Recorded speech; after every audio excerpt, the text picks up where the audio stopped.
सुमनसवन्दित सुन्दरि माधवि चन्द्र सहोदरि हेममयि मुनिगणवन्दित मोक्षप्रदायिनि मञ्जुळभाषिणि वेदनुते पङ्कजवासिनि देवसुपूजित सद्गुणवर्षिणि शान्तियुते जय जय हे मधुसूदन कामिनि आदिलक्ष्मि जय पालय माम्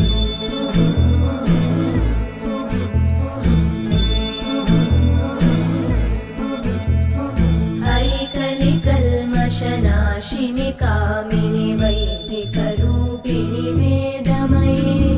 क्षीरसमुद्भव